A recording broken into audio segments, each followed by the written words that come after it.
যুক্তরাজ্যের উদ্দেশ্যে ঢাকা ছেড়েছেন বিএনপির ভারপ্রাপ্ত চেয়ারম্যান তারেক রহমানের স্ত্রী ডাক্তার জুবাইদা রহমান। সকাল 8:30টার দিকে কাতার এয়ারলাইন্সের একটি বিমানে লন্ডনের উদ্দেশ্যে শাহজালাল আন্তর্জাতিক বিমানবন্দর ছাড়েন তিনি। বিএনপি সূত্রে জানা যায়, আগামী 25 ডিসেম্বর তারেক রহমানের সঙ্গে আবারও দেশে ফেরার কথা রয়েছে তার।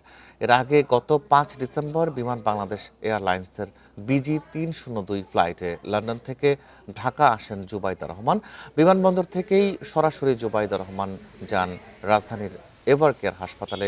আরএফএল গিজার মানে চটজলদি পানি গরম, বিদ্যুৎ বিল 20% কম। আরএফএল গিজার, উষ্ণ পানির পরশ। শাশুড়ি বেগম খালেদা জিয়াকে দেখতে সেখানে চিকিৎসাধীন বিএনপি চেয়ারপারসন বেগম খালেদা জিয়ার খোঁজ খবর নেন তিনি। হাসপাতাল থেকে বের হয়ে জুবাইদা রহমান যান রাজধানীর ধানমন্ডিতে অবস্থিত তার পৈতৃক নিবাসে মায়ের কাছে।